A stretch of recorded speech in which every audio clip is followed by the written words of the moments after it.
श्री अब्दुल रहीम राठौर और बहुत श्री सुशील मोदी, देश में उन्होंने उसके बाद केरल के Shri K M Mani, I think mister Mani is also here, मुझे स्वयं और फिर बंगाल के डॉक्टर अमित मित्रा, मुझे पहली शिक्षा ये एक राज्यों के बीच में आम राय बनाते रहे।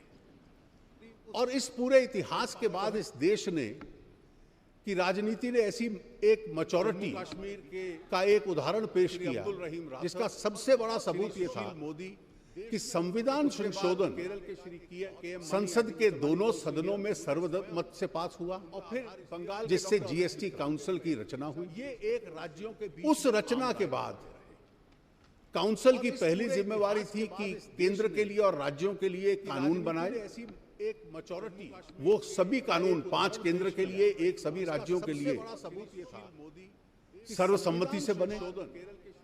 संसद ने उसे सर्वसम्मति से पास किया, राज्यों ने एक मत से पास किया, जिससे जीएसटी काउंसिल और आज वो एक वास्तविकता के रूप में हमारे सामने आया है। काउंसिल की पहली जीएसटी काउंसिल 18 बार मिल चुकी है। कानून बनाए, कुछ बैठकें सुबह से शाम तक और 2-2, 3-3 दिन चलती हैं। 5 केंद्र के लिए, एक सभी राज्यों और के लिए। एक भी निर्णय पर वोट करवाने की आज तक आवश्यकता नहीं पड़ी। संसद ने उसे सर्वसम्मति से हर एक निर्णय सर्वसम्मति से हुआ, जिसमें अलग अलग राजनीतिक दलों के प्रतिनिधि थे, अलग अलग राज्य सरकारों के प्रतिनिधि थे, जीएसटी और काउंसिल एक मत से मिल चुकी है। हर निर्णय उसमें हुआ। सुबह से शाम तक और अभी तक 24 रेगुलेशंस बन चुके हैं और एक भी राज्य और केंद्र के अधिकार क्षेत्रों के बारे में बंटवारा क्या रहेगा उस पर निर्णय हो चुका है।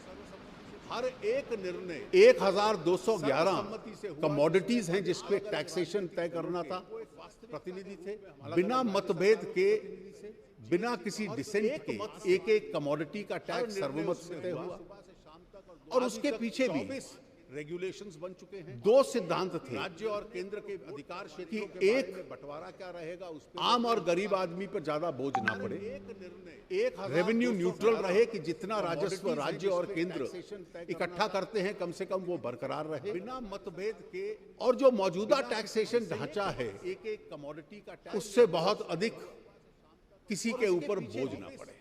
प्रिंसिपल ऑफ 2 इक्विवेलेंस, सिद्धांत थे। राज्य और रेवेन्यू न्यूट्रलिटी एक and know unnecessary burden on the weaker section. ज्यादा बोझ ना पड़े। और इसका स्वाभाविक एक लाभ हमारे देश को होने वाला है। इकट्ठा करते आज की जो व्यवस्था थी उस व्यवस्था में मौजूदा टैक्सेशन ढांचा है, राज्यों में और केंद्र में मिलाकर 17 ट्रांजैक्शन टैक्स हैं। 1717 principle of equivalence, 23 cess revenue हैं। न्यूट्रलिटी, उन सब को समाप्त कर दिया गया है और उनके स्थान पर केवल एक टैक्स और रहेगा। इसका स्वाभाविक एक लाभ हमारे देश को होने वाला है। उस हर टैक्स के लिए अलग रिटर्न जाता था, व्यवस्था में आज एक रिटर्न जाए। राज्यों में और केंद्र में मिलाकर हर एक असेसी को अलग अलग टैक्सेशन अधिकारियों के साथ इंटरफेस करना पड़ता था।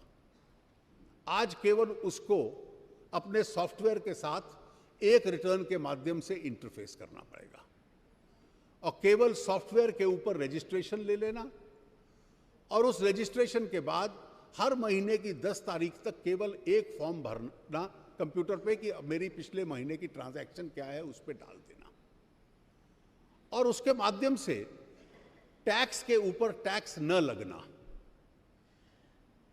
ये इसकी विशेषता है। पूरे देश के अंदर अलग अलग आउटपुट के स्तर पे उसका आपको लाभ मिलने लगेगा। महंगाई के ऊपर भी लगाम लगेगी, टैक्स अवॉइडेंस कठिन होगा, रेट पहले की तुलना में कम होंगे, देश की जीडीपी को लाभ मिलेगा और जो अधिक राज्यों को और केंद्र को साधन मिलेंगे वो इस देश के गरीब की सेवा करने के लिए उनको एक अवसर उपलब्ध होगा। राज्य ने, केंद्र ने, सभी राजनीतिक दलों ने, सभी सांसदों ने, सभी विधानसभाओं के सदस्यों ने, सभी राज्य सरकारों ने एक मत से इसमें कार्य किया है। यहां विशेष रूप से मैं सबका बहुत बहुत आभार व्यक्त करता हूं। जीएसटी काउंसिल के जो सदस्य हैं, राज्यों के वित्त मंत्री, वो सुबह से शाम तक कई दिनों तक बैठे रहे इन निर्णयों को लेने के लिए और एक लगन के साथ उनकी सहायता में जो अधिकारी राज्यों के और केंद्र के रात रात भर लगे रहे। जो देश में बहुतों को उम्मीद नहीं थी कि 1 जुलाई का टारगेट मीट हो पाएगा, उस टारगेट तक पहुंचने का उन्होंने हम लोगों को एक आज उसके लिए तैयार कर दिया है। मैं विशेष रूप से उन सभी अधिकारियों का बहुत बहुत आभार, और आप सब सांसद जो आए हैं उन सब का बहुत बहुत आभार व्यक्त करते हुए मैं माननीय प्रधानमंत्री जी से आग्रह करूंगा कि आपके माध्यम से आपको और पूरे देश को वो संबोधित करें। धन्यवाद।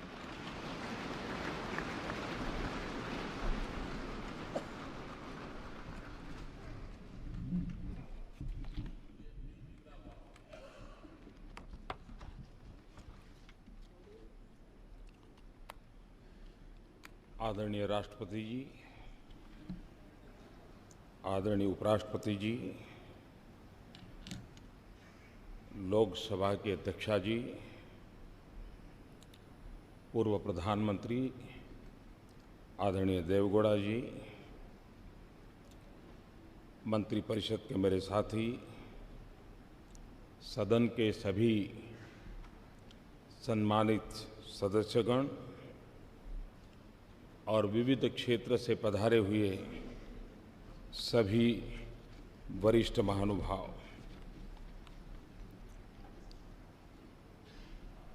राष्ट्र के निर्माण में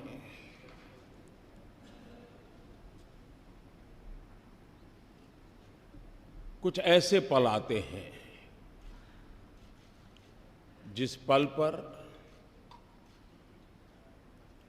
हम किसी नए मोड़ पर जाते हैं, नए मुकाम की ओर पहुंचने का प्रयास करते हैं।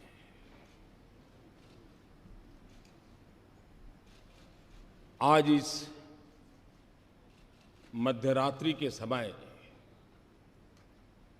हम सब मिलकर के देश का आगे का मार्ग सुनिश्चित करने जा रहे हैं।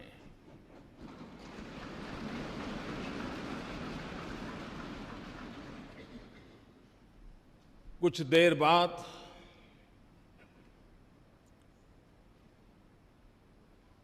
देश एक नई व्यवस्था के ओर चल पड़ेगा। 125 करोड़ देशवासी इस ऐतिहासिक घटना के साक्षी हैं।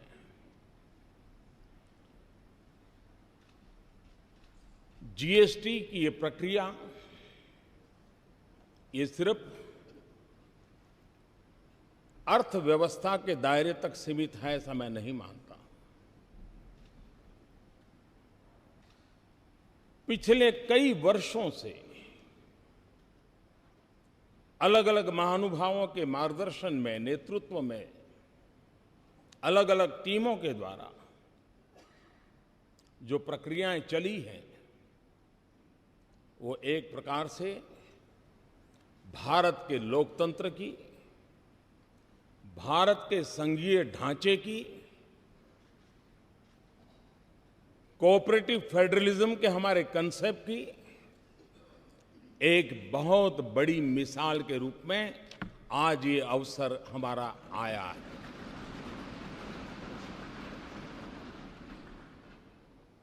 इस पवित्र अवसर पर आप सब अपना बहुमूल्य समय निकाल करके, एक सरकार की सिद्धि नहीं है, ये हम सबकी साझी विरासत है, हम सबके साझे प्रयासों का परिणाम है। और रात्रि को 12 बजे इस सेंट्रल हॉल में हम एकत्र आए हैं। यह वो जगह है जिस जगह पे इस राष्ट्र के अनेक महापुरुषों के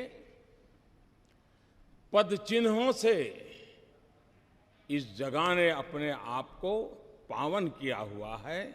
ऐसी पवित्र जगह पर हम बैठे हैं और इसलिए आज सेंट्रल हॉल कि इस घटना के साथ हम याद करते हैं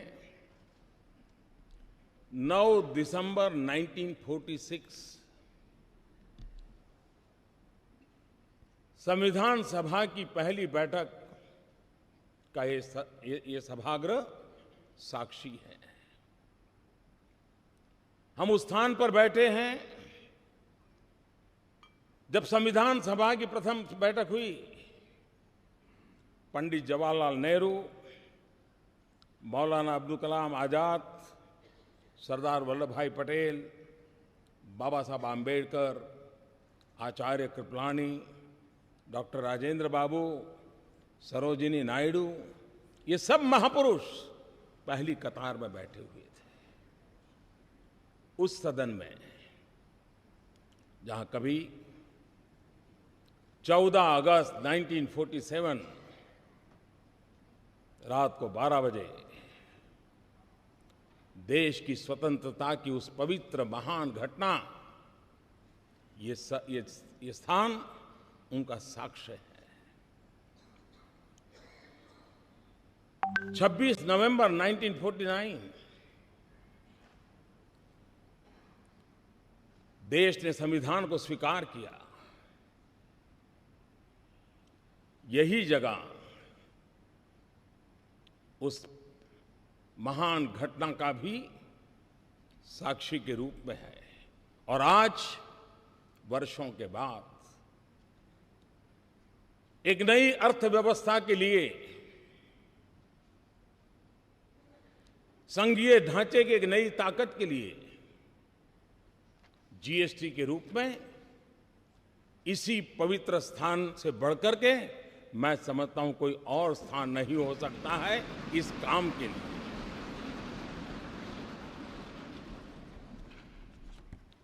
संविधान का मंथन 2 साल 11 महीने और 17 दिन तक चला था। हिंदुस्तान के कोने कोने से विद्वत जन उस बहस में हिस्सा लेते थे, वाद विवाद होते थे, राजी नाराजी होती थी, सब मिलकर के बहस करते थे, रास्ते खोजते थे। कभी इस पार कभी उस पार नहीं जा पाए तो बीच का रास्ता खोज करके चलने का प्रयास करते थे। ठीक उसी तरह ये जीएसटी भी एक लंबी विचार प्रक्रिया, कभी इस पार कभी उस पार नहीं जा पाए तो बीच सभी राज्य समान रूप से, केंद्र सरकार उसी की बराबरी में और सालों तक चर्चा की है। संसद में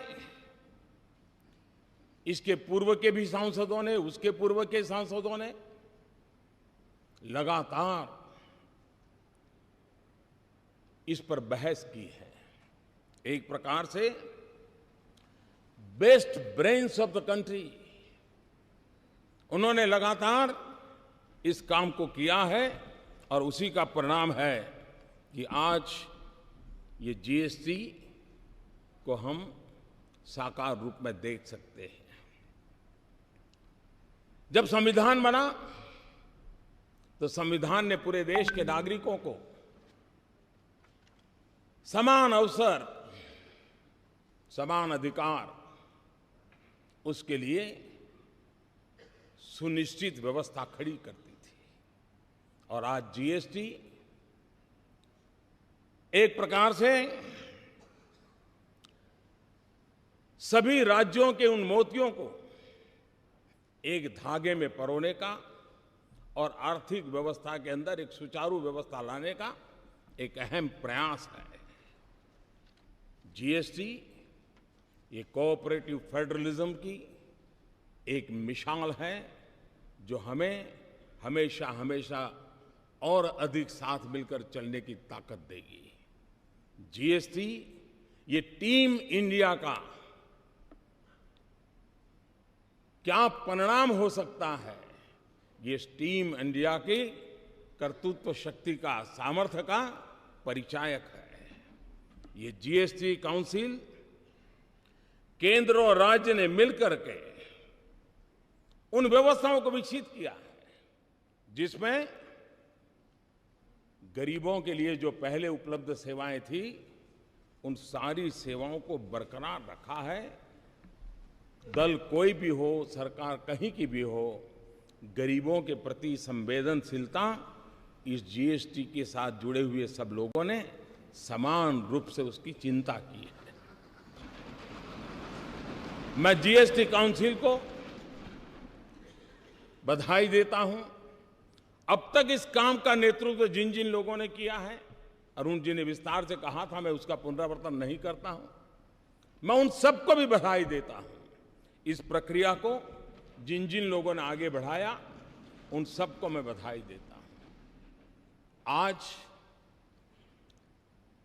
जीएसटी काउंसिल की 18वीं मीटिंग हुई और थोड़ी देर के बाद जीएसटी लागू होगा। ये भी संयोग है कि गीता के भी 18 अध्याय थे और जीएसटी काउंसिल की भी 18 मीटिंगें हुई और आज हम उस सफलता के साथ हम आगे बढ़ रहे हैं। एक लंबी प्रक्रिया थी, परिश्रम थी, शंका आशंकाएं थी, राज्यों के मन में गहरे सवाल थे, लेकिन अथाग पुरुषार्थ, परिश्रम, दिमाग की जितनी भी शक्ति उपयोग में लाई जा सकती है, ला करके इस कार्य को पार किया है। चाणक्य ने कहा था, यद्दुरम यद्दुराद्यम यच्च दुरे व्यवस्थितम तत्सर्वम तपसा साध्यम तपो ही दुर्ति क्रमम। चाणक्य के इस वाक्य ने हमारी इस पूरी जीएसटी प्रक्रिया को बड़े अच्छे ढंग से कहा है। कोई वस्तु कितनी ही दूर क्यों न हो, उसका मिलना कितना ही कठिन क्यों न हो, वो पहुंच से कितनी ही बाहर क्यों न हो, कठिन तपस्या और परिश्रम से उसे भी प्राप्त किया जा सकता है और ये आज हुआ है। हम कल्पना करें कि देश आजाद हुआ, 500 से ज्यादा रियासतें थी। अगर सरदार वल्लभ भाई पटेल ने इन रियासतों को मिलाकर के देश को एक न किया होता, देश का एकीकरण न किया होता, तो भारत का राजनीतिक मानचित्र कैसा होता, कैसा बिखराव होता। आजादी होती, लेकिन देश का वो मानचित्र कैसा होता। जिस प्रकार से सरदार वल्लभ भाई पटेल ने रियासतों को मिलाकर के एक राष्ट्रीय एकीकरण का बहुत बड़ा काम किया था, आज जीएसटी के द्वारा आर्थिक एकीकरण का एक महत्वपूर्ण काम हो रहा है।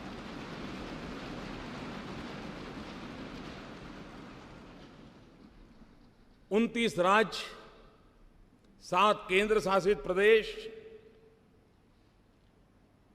केंद्र के 7 टैक्स, राज्यों के 8 टैक्स और हर चीजों के अलग अलग टैक्स का हिसाब लगाएं, 500 प्रकार के टैक्स कहीं न कहीं अपना रोल कर रहे थे। आज उन सब से मुक्ति पाकर के अब गंगानगर से लेकर के ईटानगर तक, लेह से लेकर के लक्षद्वीप तक, वन नेशन वन टैक्स, ये सपना हमारा साकार होके रहेगा। और जब इतने सारे टैक्स, 500 अलग अलग हिसाब लगाए, 500 टैक्स। आल्बर्ट आइंस्टाइन प्रखर वैज्ञानिक, उन्होंने एक बार बड़ी मजेदार बात कही थी। उन्होंने कहा था, दुनिया में अगर कोई चीज समझना सबसे ज्यादा मुश्किल है तो वो है इनकम टैक्स। ये आल्बर्ट आइंस्टाइन ने कहा था। मैं सोच रहा था अगर वो यहां होते तो पता नहीं ये सारे टैक्स देख करके क्या कहते, क्या सोचते। और इसलिए, और हमने देखा है कि उत्पाद के अंदर के उत्पादन में तो ज्यादातर कोई बहुत असमानता नहीं आती है, लेकिन जब प्रोडक्ट बाहर जाता है राज्यों के अलग अलग टैक्स के कारण असमानता दिखती है। एक ही चीज दिल्ली में एक दाम होगा, 25-30 किलोमीटर दूर गुरुग्राम में दूसरा लगेगा, और उधर नोएडा में गए तो तीसरा होगा। क्यों? क्योंकि हरियाणा का टैक्स अलग, उत्तर प्रदेश का टैक्स अलग, दिल्ली का टैक्स अलग। इन सारी विविधताओं के कारण सामान्य नागरिक के मन में सवाल उठता था कि मैं गुरुग्राम जाऊं तो यही चीज मुझे इतने में मिल जाती है, मैं वही चीज नोएडा जाता हूं तो इतने में मिलती है, और दिल्ली में जाता हूं तो इतने में मिलती है। एक प्रकार से हर किसी के लिए कंफ्यूजन की स्थिति रहती थी, और पूंजी निवेश में भी विदेशों के लोगों के लिए ये सवाल रहता था कि भाई किस एक व्यवस्था हम समझते हैं और काम कहीं सोचते हैं तो दूसरे राज्य में दूसरी व्यवस्था सामने आती है, और एक कंफ्यूजन का माहौल बना रहती लेकर के आती है, और जिसके द्वारा जीएसटी हम लेकर के आए हैं। भाइयों साथियों, टैक्स टेररिज्म और इंस्पेक्टर राज, ये बात कोई नई नहीं है। सब दूर ये शब्द हम सुनते आए हैं, परेशानी भुगतने वालों से हमने उस चिंता को अनुभव किया है, और जीएसटी की इस व्यवस्था के कारण, टेक्नोलॉजिकली सारा ट्रेल होने के कारण अब अफसरशाही, उसके लिए ग्रे एरिया बिल्कुल समाप्त हो रहा है। उसके कारण जो सामान्य व्यापारियों को, सामान्य कारोबारियों को, अफसरों के द्वारा जो परेशानियां होती रही हैं, उससे मुक्ति का मार्ग इस जीएसटी के द्वारा कोई ईमानदार व्यापारी बेवजह परेशान हो, वो दिन इसके साथ खत्म होने की पूरी संभावना इस जीएसटी के अंदर है। इस पूरी व्यवस्था में छोटे व्यापारियों को 20 लाख तक का व्यापार करने वालों को पूरी तरह मुक्ति दे दी गई है, और जो 75 लाख तक है उनको भी कम से कम इस चीजों से जुड़ना पड़े, इसकी व्यवस्था की है। ये बात ठीक है कि स्ट्रक्चर में लाने के लिए कुछ व्यवस्थाएं की है, लेकिन वो मिनिमम व्यवस्थाएं, नाम मात्र की व्यवस्थाएं की गई हैं, और उसके कारण सामान्य मानवी जो है उसके लिए इस नई व्यवस्था से कोई बोझ होने वाला नहीं है। साथियों, जीएसटी की व्यवस्था ये बड़ी बड़ी आर्थिक भाषा में जो बोला जाता है वहां तक सीमित नहीं है। बड़े बड़े शब्द इसके साथ जोड़े जाते हैं, लेकिन अगर सरल भाषा में कहूं कि देश के गरीबों के हित के लिए ये व्यवस्था सबसे ज्यादा सार्थक होने वाली है। आजादी के 70 साल के बाद भी हम गरीबों तक जो पहुंचा नहीं पाए हैं, ऐसा नहीं कि प्रयत्न नहीं हुए हैं, सब सरकारों ने प्रयत्न किए हैं, लेकिन संसाधनों की मर्यादा रही है कि हम हमारे देश के गरीब की उन आवश्यकताओं की पूर्ति में कहीं न कहीं कम पड़े हैं।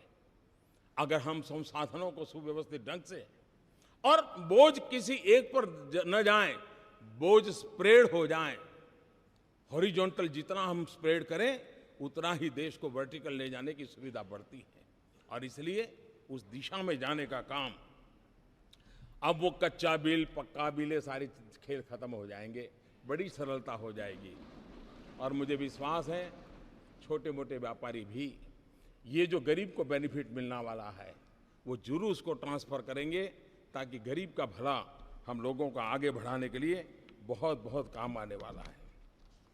कभी कभी आशंकाएं होती हैं कि ये नहीं होगा, डिकना नहीं होगा, फलाना नहीं होगा, और हमारे देश में हम जानते हैं कि जब 10th और 12th के रिजल्ट ऑनलाइन देने की शुरुआत की और एक साथ सब गए जब, तो सारा हैंगअप हो गया, और दूसरे दिन खबर यही बन गई कि ऐसा हो गया। आज भी काफी इसी चर्चा होती है। ये बात ठीक है कि हर किसी को टेक्नोलॉजी नहीं आती है, लेकिन हर परिवार में 10वीं 12वीं का अगर विद्यार्थी है तो उसको ये सारी चीजें आती हैं।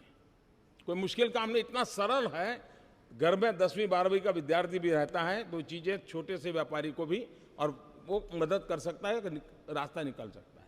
जो लोग आशंकाएं करते हैं, मैं कहता हूं कृपा करके ऐसा मत कीजिए। अरे आपका पुराना डॉक्टर हो, आप उसी से अपनी आंखें लगातार चेक करवाते हो, वही हर बार आपके नंबर निकालता हो, आपका चश्मा बनाने वाला भी निश्चित हो, आप वहां के नंबर बनवाते हो, और फिर भी जब नया नंबर वाला चश्मा आता है तो एक आध 2 दिन तो आंख ऊपर नीचे करके एडजस्ट करना पड़ता है। ये बस इतना ही है, और इसलिए थोड़ा सा हम प्रयास करेंगे, इस व्यवस्था के साथ हम आसानी से जुड़ जाएंगे। और इसलिए मैं आपसे आग्रह करता हूं कि अफवाहों के बाजार को बंद करें, और अब जब देश चल पड़ा है तो सफल कैसे हो, देश के गरीब जनों की भलाई के लिए कैसे काम हो, उस पर हम दे करके चलें, और तब जाकर के जीएसटी की इस निर्णय का वैश्विक इकोनॉमिक वर्ल्ड में एक बहुत सकारात्मक प्रभाव हुआ है। भारत में जो पूंजी निवेश करना चाहते हैं उनके लिए भी एक प्रकार की व्यवस्था बहुत आसानी से वो समझ पाते हैं और उसको चला पाते हैं। मैं समझता हूं भारत में और आज दुनिया का एक प्रिय डेस्टिनेशन के रूप में, निवेश के लिए प्रिय डेस्टिनेशन के रूप में भारत को हर प्रकार से स्वीकृति मिली है, और इसके लिए मैं समझता हूं कि एक अच्छी सुविधा विश्व व्यापार से जुड़े हुए लोगों को भी भारत के साथ व्यापार करने की मिलेगी। जीएसटी एक ऐसा कैटालिस्ट है जो देश के व्यापार को, उसमें जो असंतुलन है उस असंतुलन को खत्म करेगा। जीएसटी एक ऐसा कैटालिस्ट है जिससे एक्सपोर्ट प्रमोशन को भी बहुत बल मिलेगा, और जीएसटी एक वो व्यवस्था है जिसके कारण आज हिंदुस्तान में जो राज्य ठीक से विकसित हुए हैं उनको विकास के अवसर तुरंत मिलते हैं, लेकिन जो राज्य पीछे रह गए हैं उनको वो अवसर तलाशने में बहुत दम गूंथना पड़ता है। उन राज्यों का कोई दोष नहीं है, प्राकृतिक संपदा से समृद्ध है। हमारा बिहार देखे, हमारा पूर्वी उत्तर प्रदेश देखे, हमारा पश्चिम बंगाल देखे, हमारे नॉर्थ ईस्ट के देखे, हमारा उड़ीसा देखे, संसाधन प्राकृतिक संसाधनों से भरे पड़े हैं। लेकिन अगर उनको ये व्यवस्था, जब जिस एक कानून की व्यवस्था मिल जाएगी, मैं साफ देख रहा हूं कि हिंदुस्तान का पूर्वी हिस्सा के विकास की में जो कुछ भी कमी रह गई है उसको पूरा करने का सबसे बड़ा अवसर इसे मिलने वाला है। हिंदुस्तान के सभी राज्यों को विकास के समान अवसर प्राप्त होना, ये अपने आप में विकास के राह पर आगे बढ़ने का एक बहुत बड़ा अवसर है। जीएसटी एक प्रकार से जैसे हमारी रेलवे है, रेलवे केंद्र और राज्य मिलकर के चलाते हैं, फिर भी भारतीय रेल के रूप में हम देखते हैं। राज्य के अंदर स्थानीय रूप से मदद मिलती है, एक समान रूप से हम देखते हैं। हमारी सेंट्रल सर्विस के अधिकारी केंद्र और राज्यों में वितरित हैं, फिर भी दोनों तरफ से मिलकर के चला सकते हैं। एक जीएसटी ऐसी व्यवस्था है कि जिसमें पहली बार केंद्र और राज्य के लोग मिलकर के निश्चित दिशा में काम करने वाले हैं। ये अपने आप में एक भारत श्रेष्ठ भारत के लिए एक उत्तम से उत्तम व्यवस्था आज हो रही है, और जिसका प्रभाव आने वाले दिनों में आने वाली पीढ़ियां हमें गर्व के साथ स्वीकार करेगी। 2022 भारत की आजादी के 75 साल हो रहे हैं। न्यू इंडिया का सपना लेकर के हम चल पड़े हैं। 125 करोड़ देशवासी न्यू इंडिया बनाने के सपनों को लेकर के चल रहे हैं, और इसलिए भाइयों बहनों, जीएसटी एक अहम भूमिका अदा करेगी। और हम लोगों ने जिस प्रकार से प्रयास किया है, लोकमान्य तिलक जी ने जो गीता रहस्य लिखा है, उस गीता रहस्य के समापन में उन्होंने वेद का एक मंत्र को उसमें समाहित किया है, और उस वेद का मंत्र आज भी हम लोगों के लिए प्रेरणा देने वाला है। और लोकमान्य तिलक जी ने कहा है, उसका उल्लेख किया हुआ है, मूलतः ऋग्वेद का श्लोक है, समानी वह आकृति ही समाना हृदयानी वह समानमस्तु वो मनो यथा वह सुसहासति। आप लोगों का संकल्प, निश्चय और भाव, अभिप्राय एक समान रहे, आप लोगों के हृदय एक समान हो, जिससे आप लोगों का परस्पर कार्य सर्वत्र एक साथ भली प्रकार से हो सके। इस भाव से लोकमान्य तिलक जी ने भी हमें आज परिणाम दिया है। जीएसटी न्यू इंडिया की एक टैक्स व्यवस्था है। जीएसटी डिजिटल भारत की टैक्स व्यवस्था है। जीएसटी सिर्फ ईज ऑफ डूइंग बिजनेस नहीं है, GST way of doing business की भी एक दिशा दे रहा है। जीएसटी सिर्फ एक टैक्स रिफॉर्म नहीं है, लेकिन वो आर्थिक रिफॉर्म का भी एक अहम कदम है। जीएसटी आर्थिक रिफॉर्म से भी आगे एक सामाजिक रिफॉर्म का भी एक नया तबका, जो एक ईमानदारी के उत्सव की दिशा में ले जाने वाला ये बन रहा है। कानून की भाषा में GST goods and service tax के रूप में जाना जाता है, लेकिन जीएसटी से जो लाभ मिलने वाले हैं, और इसलिए मैं ये कहूंगा कि कानून भले कहता हो कि गुड्स एंड सर्विस टैक्स, लेकिन हकीकत में ये गुड एंड सिंपल टैक्स है। और गुड इसलिए कि टैक्स पर टैक्स जो लगते थे उससे मुक्ति मिल रही है। सिंपल इसलिए है कि पूरे देश में एक ही फॉर्म होगा, एक ही व्यवस्था होगी और उसी व्यवस्था से चलने वाला है, और इसलिए उसे हमें आगे बढ़ाना है। मैं आज इस अवसर पर आदरणीय राष्ट्रपति जी ने समय निकाल करके, क्योंकि इस सारी यात्रा के वे भी एक साथी रहे, सहयात्री रहे, इसके हर पहलू को उन्होंने भली भांति देखा है, जाना है, प्रयास किया है। उनका मार्गदर्शन इस महत्वपूर्ण ऐतिहासिक घड़ी में हम सब के लिए एक बहुत बड़ी प्रेरणा का कारण बनेगा। नया उमंग और उत्साह मिलेगा और उसको लेकर के हम आगे चलेंगे। मैं आदरणीय राष्ट्रपति जी से मैं उनका बहुत आभारी हूं कि वो आज आए हम सबका मार्गदर्शन करने के लिए, और उनकी बातें हम सबको एक नई प्रेरणा देती रहेगी। इसी एक भाव के साथ मैं फिर एक बार इस प्रयत्न के साथ जुड़े हुए हर किसी का आभार व्यक्त करते हुए मेरी वाणी को विराम देता हूं और श्रद्धेय राष्ट्रपति जी से आग्रह करता हूं कि वो हमारा मार्गदर्शन करें।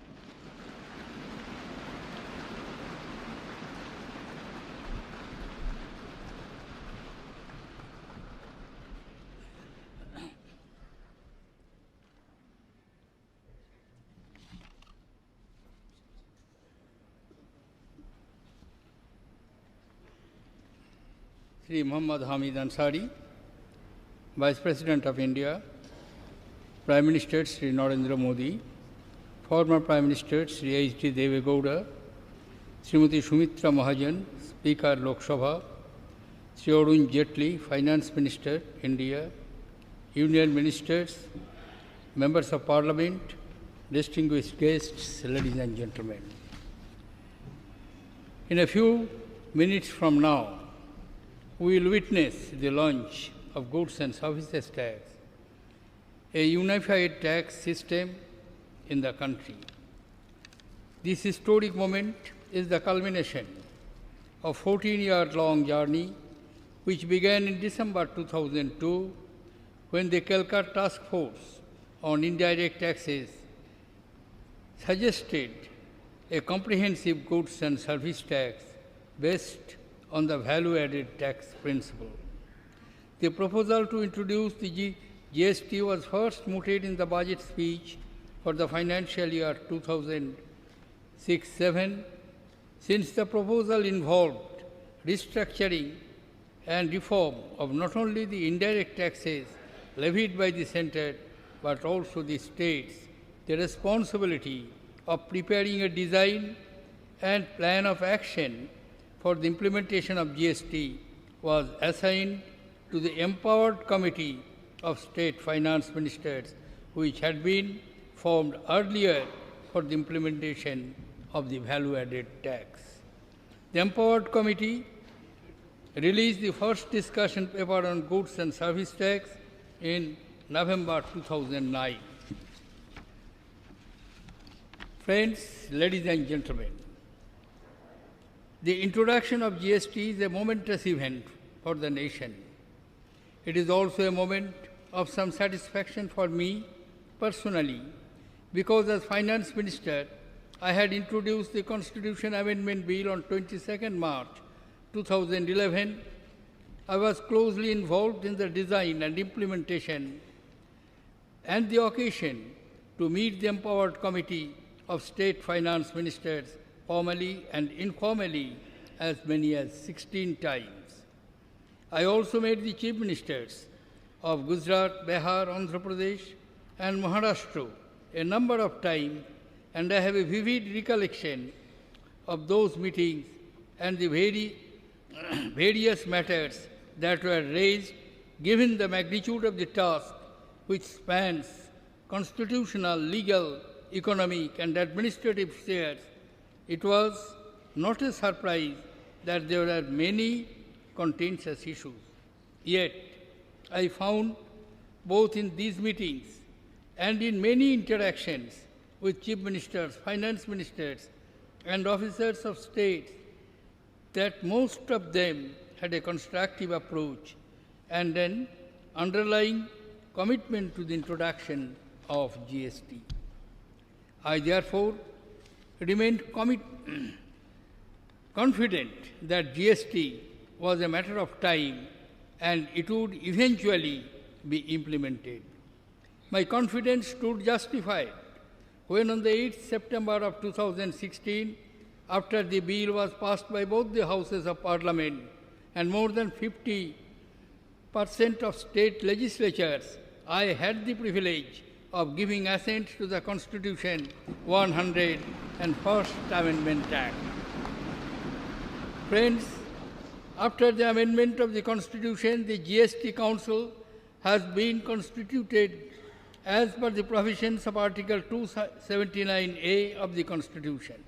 It's the 12 Council, o'clock. which is responsible for making all recommendations of the Union of States in respect of GST, such as model laws, rates, exemptions, is unique in our Constitution.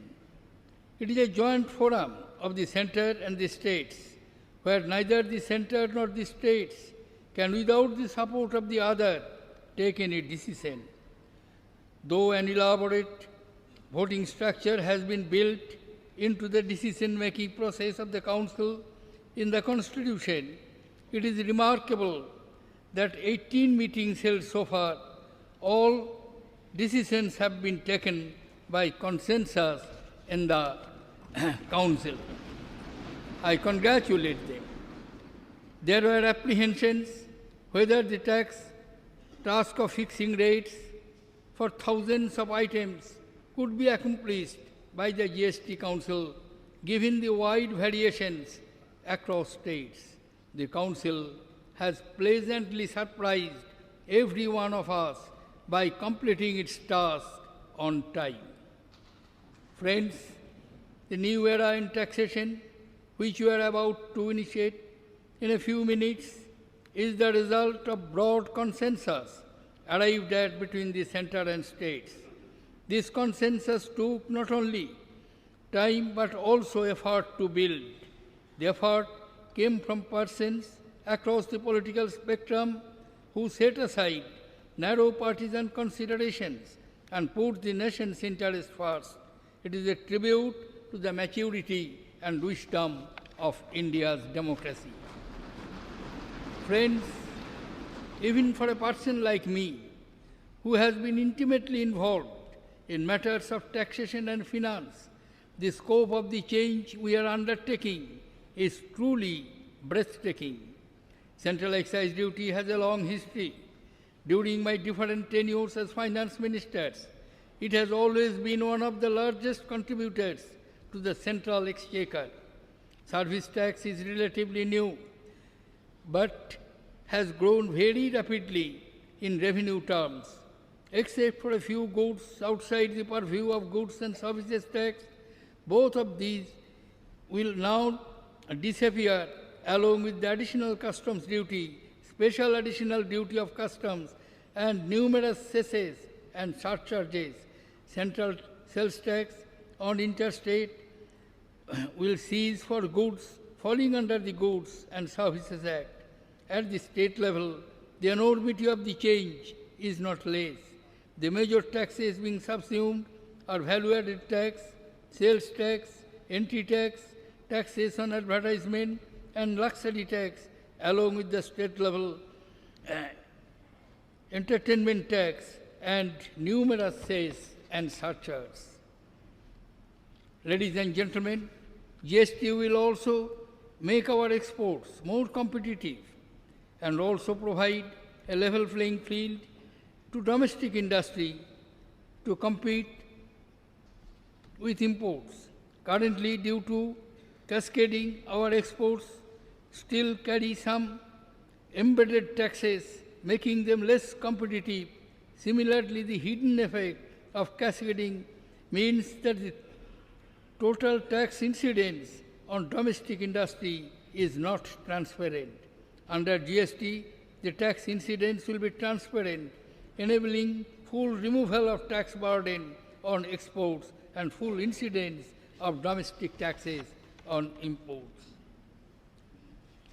Ladies and gentlemen, I am told that GST will be administered through a modern world-class information technology system. I recall that in July 2010, I had set up an empowered group of development of IT systems required for the GST regime under the chairmanship of Sri Nandan Nilekani. Subsequently, in April 2012, a special purpose vehicle, GST network, was approved for creation by the government for GST implementation. This was to ensure that we have no time, and as and when the legislative framework is in position, the technical infrastructure should be ready to take forward GST. I am told that a key feature of the system is that buyers will get credit of tax paid on inputs only when the seller has actually paid taxes to the government. This creates a strong incentive for buyers to deal with the honest and compliant sellers who pay their dues. Friends, GST is a disruptive change, no doubt. It is similar to the introduction of the VAT when there was initial resistance. When a change of the magnitude is undertaken, however positive it may be, there are bound to be some teething troubles and difficulties. May I request the Honorable Rashtrapati Ji and the Prime Minister and other dignitaries to come up and press the button and officially launch the GST.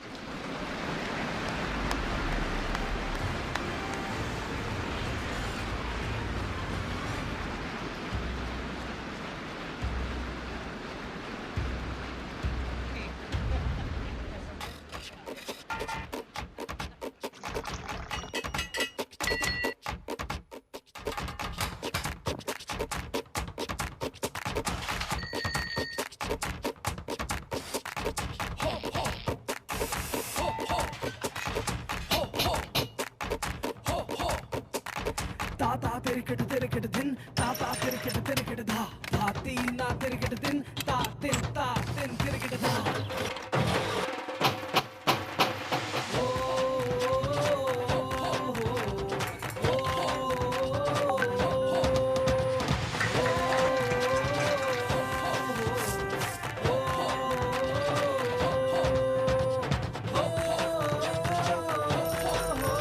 गरीबों का उद्धार, तेज विकास GST से। GST, good and simple tax.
Right, so India has created a historic moment today. GST is here. Finance Minister, Prime Minister Modi and President Pranab Mukherjee, everyone cited the significant benefits of GST, the fact that GST will spur investment, promote exports and also bridge regional disparities between different states. Finance Minister Arun Jaitley wholeheartedly expressed his gratitude to all the states, to all the chief ministers and finance ministers of different states for really promoting this enormous model of cooperative federalism.